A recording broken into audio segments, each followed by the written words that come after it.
Hello everyone, my name is Peril and welcome to my channel. As said in the title, today I'll be showing you the process of designing my most recent Dungeons & Dragons character. If you're out of the loop, Dungeons & Dragons is a tabletop roleplay game where a bunch of nerds sit around a table, roll dice, and act out imaginary adventures and epic battles. It's also like my favorite thing ever.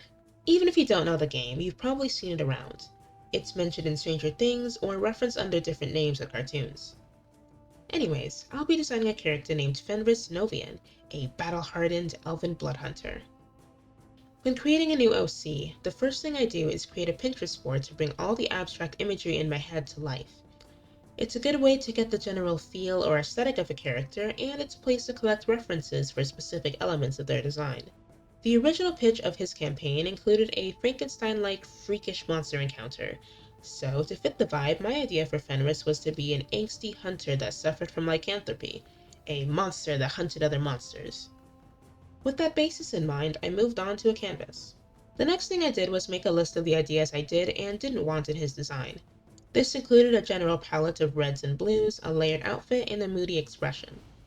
I also wanted to go against the mental image that came with this character, which is a character with a dark palette and pale skin, as I already have an elf who owns that look. With that decided, it was time to begin.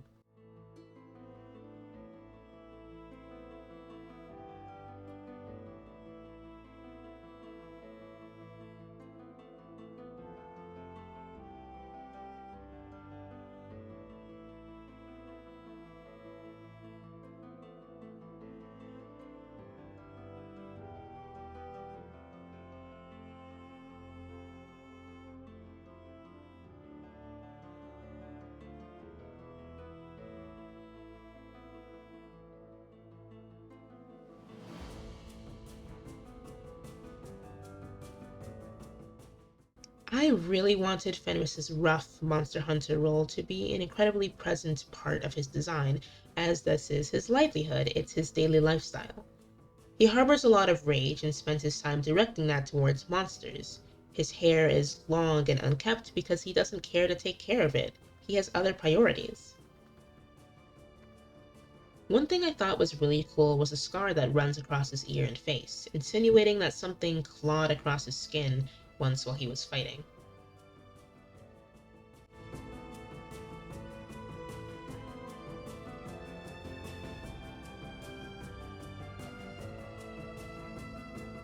For his outfit, I drew a lot of inspiration from Bloodborne. I really loved the layered outfit and the large overcoat. I especially liked the look of the probably unnecessary amount of straps and buckles in the design.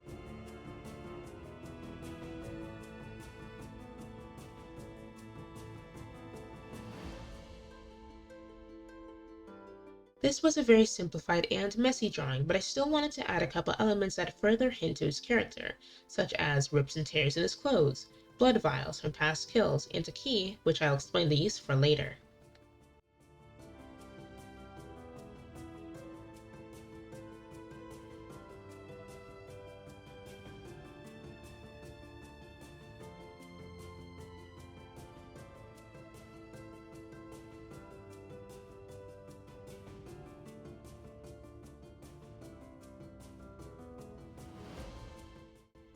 With the basic look complete, I went ahead and did a grayscale so that I could decide the kinds of values I wanted in his palette.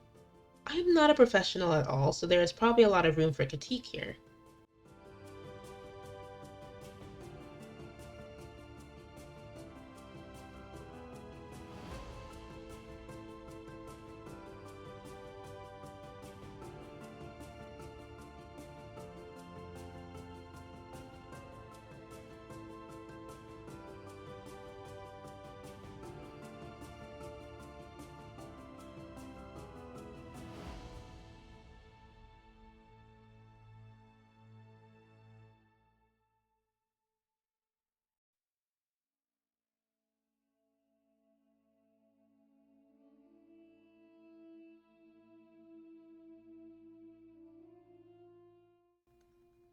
I then laid down the initial vision I had for him, which was blonde hair and tan skin to go against Scarrick's black hair and pale skin.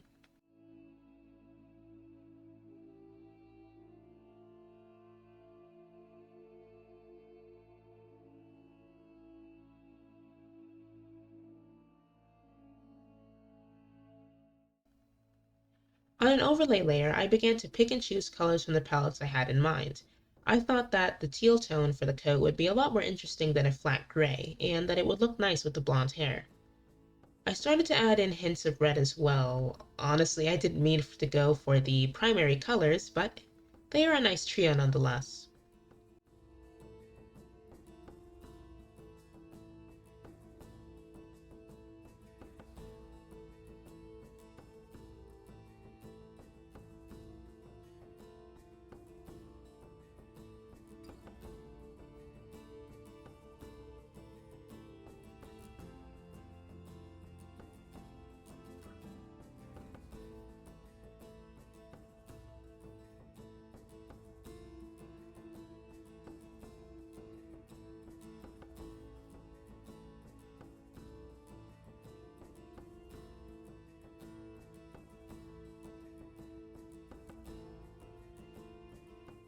Once I adjusted the colors, I felt like there wasn't enough red in his design, so I added this wolf insignia to go on his shoulder. It is a motif to the fact that he is a werewolf, and also to the organization that taught him his skills as a blood hunter.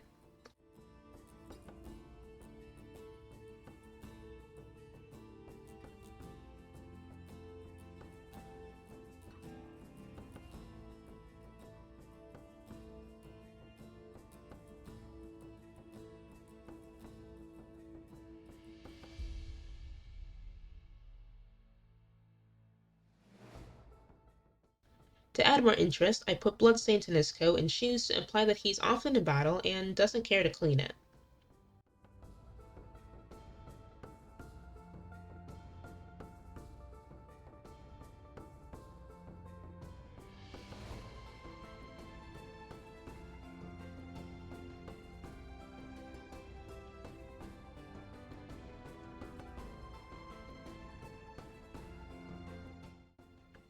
Now, I wanted to pair this design with a detailed headshot of him, but I ended up really hating the end result. Recently, I wanted to revisit him and give him another chance. The sketch I was doing turned out to be pretty nice so far, so I decided to start recording that.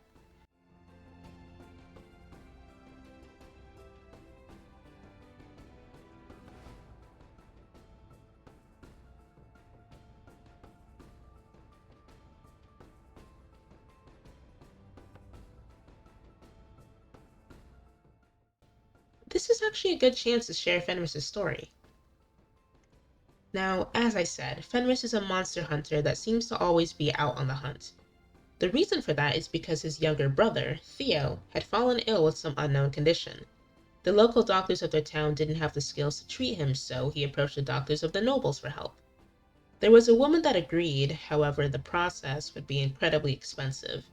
In order to pay her for Theo's treatment, Fenris works for gold in the business of monster hunting. Having a character that's angsty to be angsty isn't really much fun roleplay-wise. With this, Fenris has a reason why he's so cold and solely focused on the hunt.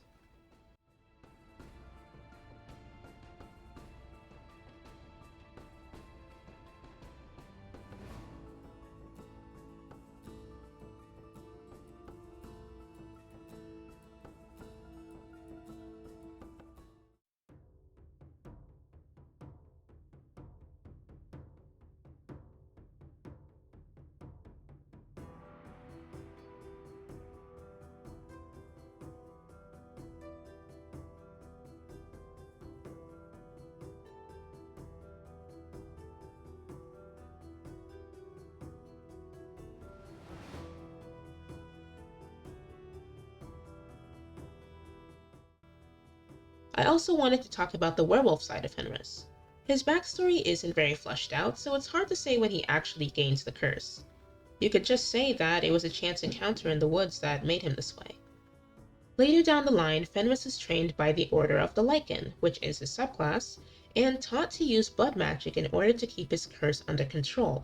Now, Fenris can transform at will, but he still fears the beast inside of him. In addition to his devotion to saving his brother, he also harbors a great fear of himself.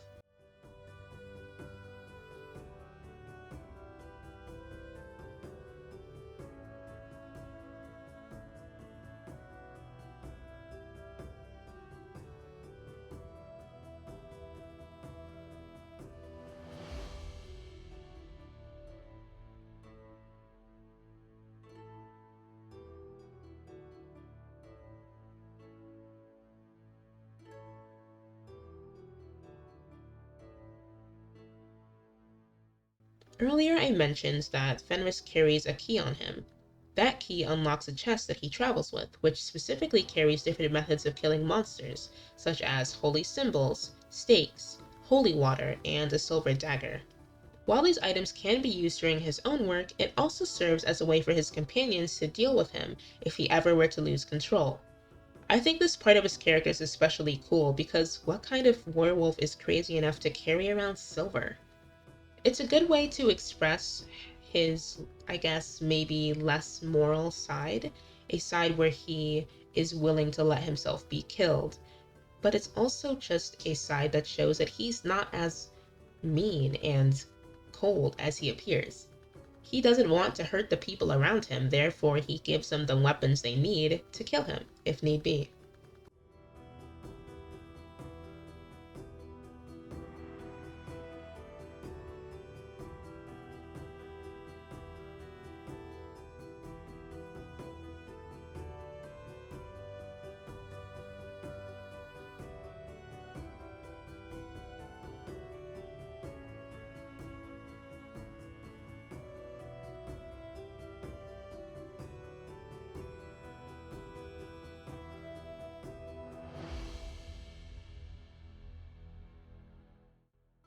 I actually briefly doodled what I think it'd look like in the instance of him losing control, though his anthro/animalistic side isn't really something that I'm good at drawing.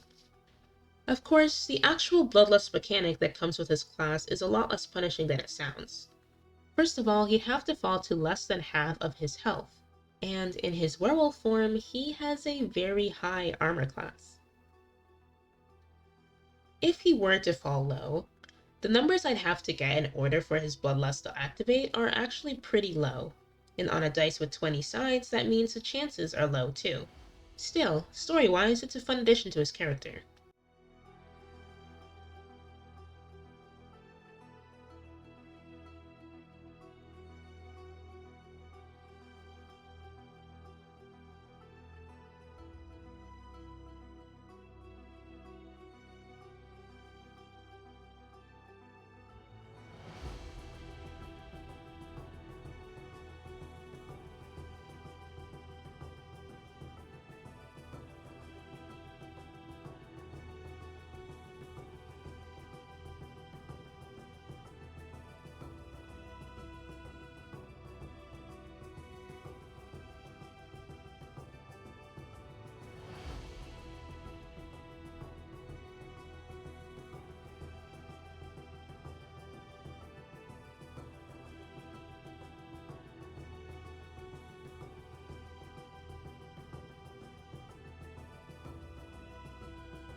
Now, I actually ended up disliking this headshot too, so I kinda just kept it as a grayscale and called it a day.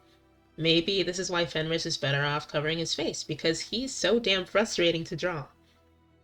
That aside, I'll say Fenris's design is done for now, and ignoring the way I feel about his headshots, I actually am very happy with his appearance. Designing him was a lot of fun, and I think he turned out to be really cool. I hope the process was entertaining for you too.